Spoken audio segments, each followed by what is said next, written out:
Good afternoon, everyone.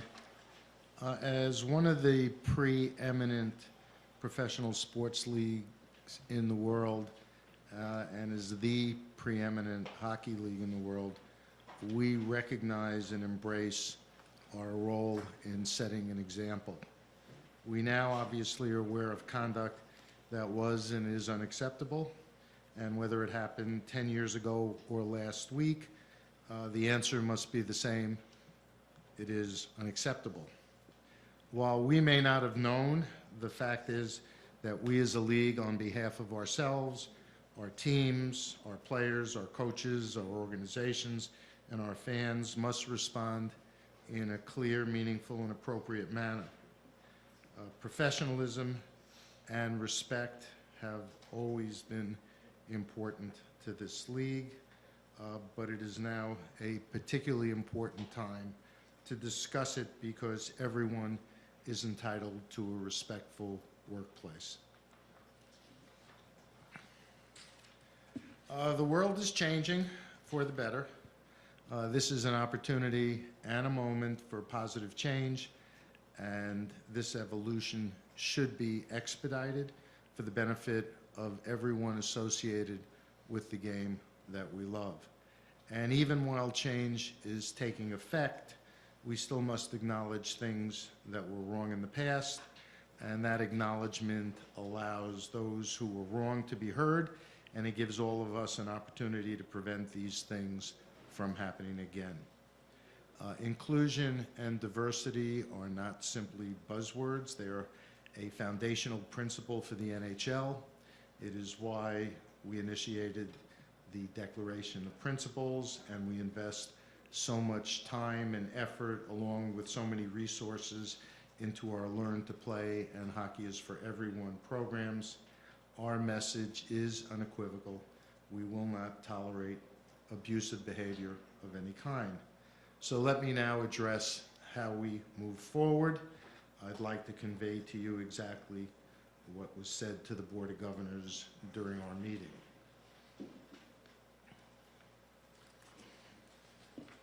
Number one, we don't like surprises. The Bill Peters situation was a complete surprise. Going forward, our clubs are on notice that if they become aware of an incident of conduct involving NHL personnel on or off the ice that is clearly inappropriate, unlawful, or demonstrably abusive, or that may violate league policies, we at the league office, Bill Daly or me, must be immediately advised. There will be zero tolerance for any failure to notify us, and in the event of such failure, the club and the individuals involved can expect severe discipline. As it relates to incidents involving Bill Peters in Carolina, there seems to be some confusion between statements by Peter Karmanos and Ron Francis, which I still need to sort out. However, I am fairly clear that none of this has anything to do with Carolina under Tom Dundon, who was among the first to call me when Peters' conduct came to light, and he first learned about the Peters physical abuse allegations in Carolina. Two, while I do not believe most NHL coaches conduct themselves in an inappropriate manner, in fact, I believe most NHL coaches are professional and respectful in the way they coach, and the profession is not deserving of blanket condemnation because of the conduct of some individuals. However, in order to expedite a change in culture and make clear the expectations we have for the conduct of coaches and other personnel, we will formulate a mandatory annual program on counseling, consciousness raising, education, and training on diversity and inclusion. The program will be required for all head coaches, minor league coaches under NHL contract, assistant coaches, general managers, and assistant general managers. We will focus the programming on trainings and other exercises and initiatives to ensure respectful locker rooms, training facilities, games, and all other hockey-related activities, and teach to ensure bystander intervention techniques, anti-harassment, anti-hazing, non-retaliation, and anti-bullying best practices.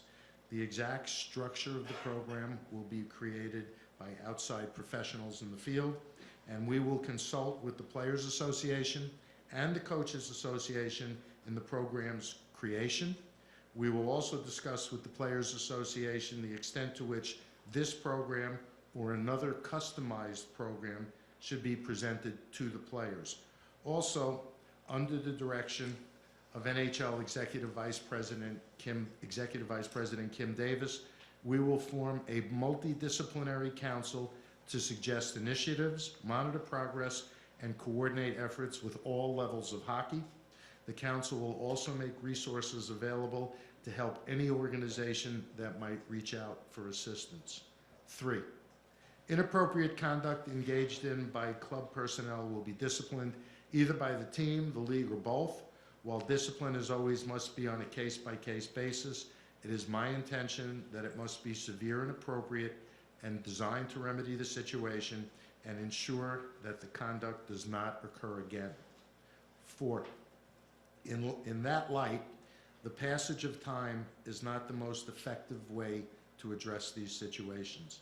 However, or accordingly, we will create a platform, perhaps a hotline, where instances of inappropriate conduct connected to the NHL can be reported either anonymously or for attribution for us to follow up. It can be any team personnel, such as a teammate, trainer, or even the player himself.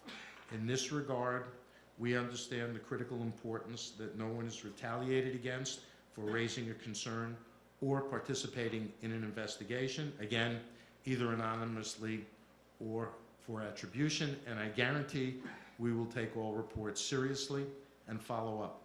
My expectation is that this hotline can function like our SABH hotline, which has been credible and effective.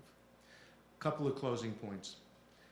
Not everyone will approve of every coach's methods. However, there are lines that cannot be crossed. Clearly, physical abuse and racial and homophobic language cross the line.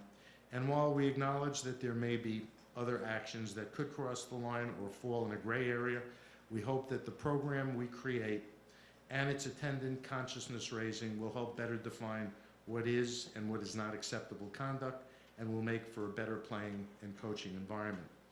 Over time, we have been able to change the culture of our game as it relates to substance abuse and player safety.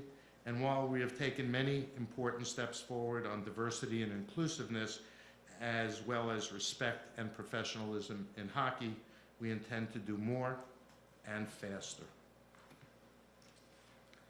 Calgary's response initially to Akim Aliu's allegations and then the Carolina issue was timely, professional, and appropriate.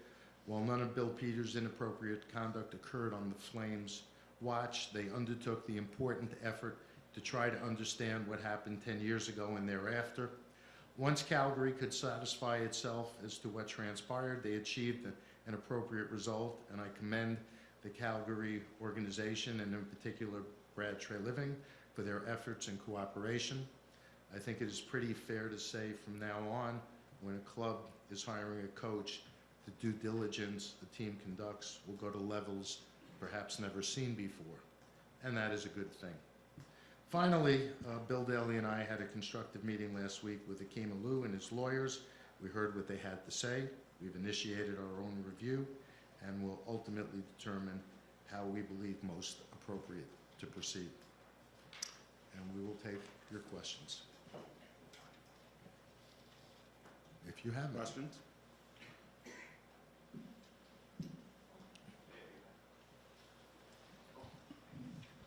Gary Bettman, ESPN. I was wondering, Gary, about the whistleblower aspect of this. You touched on players being able to call this hotline, report things. Do you have any idea of what sort of protections could be put in place to protect what Akim mentioned was retribution against going to his team at the time? I don't know whether or not what you've just said is accurate as it relates to Akim, but I do know that we can put in procedures where, as I said, anonymity will be protected. You don't have to say who you are. You can call the hotline and tell us of the situation. The SABH hotline has functioned in the same way, and we've never had an issue with it.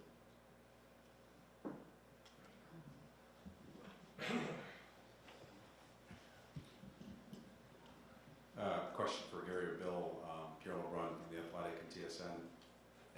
In terms of the communication with the NHLPA, does it require any kind of sign-off from them as far as some of what you announced here today, or is it more informative on their behalf? Well, actually, I spoke to Don today. I brought him up to speed in terms of what I was telling the board and what I've just told you. And as I said in my remarks, we envision them helping us create the program, and again, seeing what would be an appropriate, whether that program or another program would be appropriate for the players as well, because we want to make sure that the consciousness level is raised for everyone on these issues. And they've indicated they'd be a willing participant in that. Exactly.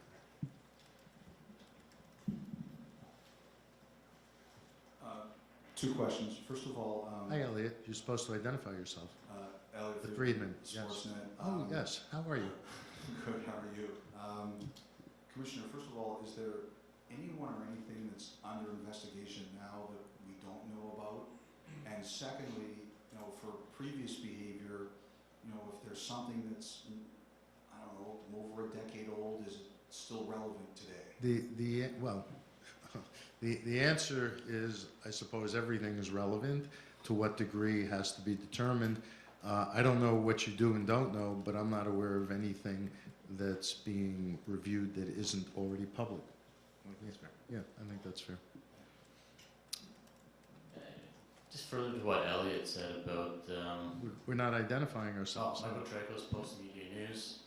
Further to what Elliot was saying, if something did happen 10 years ago and it's a quote-unquote gray area, how will you proceed in that, and how difficult is it going to be to wade through the various gray areas of what is appropriate and what isn't? Without maybe even jinxing ourselves, I'd be surprised if there are tons and tons of incidents that will emerge. We've seen a number of emerge in the last week, but for the most part, overwhelmingly, NHL personnel on and off the ice conduct themselves magnificently.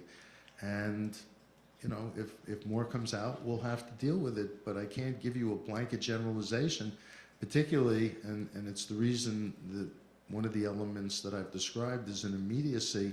Sometimes it's hard to reconstruct things that are years old. Back up. Gary Bettman with TSN, and I apologize if I missed it, but you mentioned of the hotline. Is there a timeline you have in mind for when something like that will be up and running?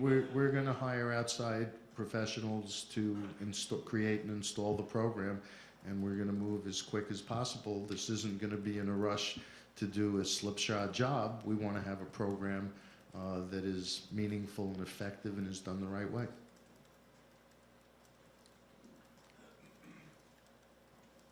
Anybody else? Oh. Gary, Chris Johnson with Sportsnet. Can you update us where things stand with the Mark Crawford situation? Why don't you answer, please? So the Mark Crawford situation is being investigated by the Chicago Blackhawks and their outside counsel. I was updated a little bit at the end of our meeting with respect to the process, but at this point we're deferring to the club to complete its investigation. And as that situation shows, and Calgary, in certain circumstances, in the first instance, we'll let the club take a look at what may have transpired, and we'll keep an eye on it and decide whether or not we also need to intervene. It's more, we envision it as a collaborative process, especially if we know from the inception. Gary, Frank Saravalli from TSN. Do you believe that the NHL has a problem with regards to racism and experiences that players continue to have? I think we've been very proactive. The level of our diversity and inclusiveness, which has been a priority, is the best it's ever been. And unfortunately, and sometimes it's from a fan standpoint, there are incidents, but overwhelmingly, our personnel have conducted themselves in the appropriate way that they should. Unfortunately, in this world, there are incidents. That doesn't make it all right.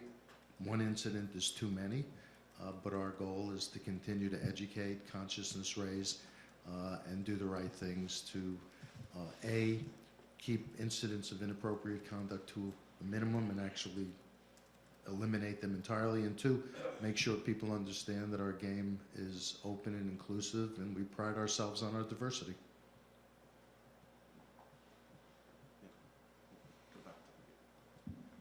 Anybody else? Yeah, one more up in the front. Okay.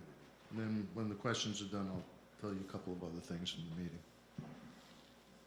Just in terms of, you know, what the program for the coaches and GMs is meant to underline, I mean, clearly you've stipulated when it comes to, obviously, racial slurs or homophobic comments, zero tolerance. But what other elements of conduct would that reach in terms of a coach's behavior towards the player? You know, I think, you know, coaching is a profession where I suppose there's a fair amount of emotion involved, and different people relate to each other differently. If something became harassment, that would get my attention more than, you know, a single yelling incident, not using any racial or homophobic terms. So we're going to have to go through this process of creating the program to give better guidance. And as I indicated, there may be other things that clearly cross the line, and there may be gray areas, but part of what we have to do is sensitize people to those gray areas so that you can be more cautious. It's not, you know, even if there's a line, why get too close to it? Let's have a respectful workplace where people can feel comfortable doing their jobs. We already do mandatory training with the coaches on a number of issues, including concussion protocol and the like, and we see this as just adding to the curriculum, and it's really consciousness raising. And to Gary's earlier point, I think we've progressed and evolved as a sport to a place where I don't think you're going to see a lot of these incidents or things pop up from time to time. The more we can, you know, shut that off or eliminate that entirely, the better, and that's what the program will be designed to do. And all of the programs we've had, whether it's player safety, SABH, the rookie orientation program, whether it's the players or the coaches, our people have responded magnificently when we're in front of them with these programs. They've been highly effective. Yes? Well, we'll go here on the back left and then Bill. As part of the process that you've undertaken here, have you spoken to other black players about their experience, and if not, do you plan to? I think this process will be as inclusive as humanly possible. Okay, we're looking for feedback. It's one of the reasons that we're forming the council that Kim Davis is going to chair. We want to make sure that whatever is created is something that everyone is comfortable with and that everybody believes can be effective.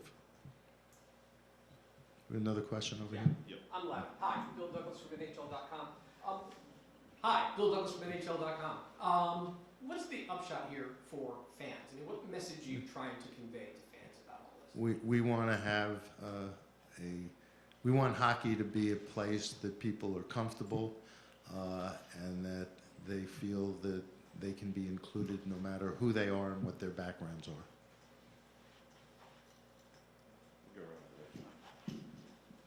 Eric Leblanc, RDS. Mr. Bettman, why did you take so long to comment this event publicly? And what was the reaction from the governors when you explained them the plan that you just explained? Well, first of all, I didn't think we took a long time. The fact of the matter is, since we had a pre-scheduled board meeting, I thought it most appropriate to talk to the board before we went public. And as important as talking to all of you is, talking to the board is even more important in my life. And the board was completely supportive of what we discussed. Anything else on this topic? Back left. Louis Jean Tedesco. I'm just curious to know what kind of feedback you got from within the room. There are a lot of GMs, former players that were in the room, and I'm just curious to know what the dialogue was like. And I think the board was in a listening mode, and I think everybody in the room was comfortable with what we were discussing. Back left again. Just again with the idea of the hotline, Gary, do you envision it, I know it's obviously nothing settled yet, do you envision it being for players and staff currently in the game? A lot of the stories we're hearing are from alumni in previous. We'll take it from wherever it comes, and we'll evaluate whatever information comes in and determine whether or not it has any credibility and needs a response. Anything From else? anybody associated with Yes. the game. Right. Yeah. Okay, a couple of other things. At the board meeting today, Todd Lywicki, CEO from NHL Seattle, gave us an update on how the franchise is doing, and everything's going well. Kyle Malady, who is the CTO of Verizon, was at the meeting to discuss 5G, and we had an update on puck and player tracking and digitally enhanced dashboards, and a couple of other updates on regular business matters, and that's it. We'll see you all tomorrow. Thank you. Thank you.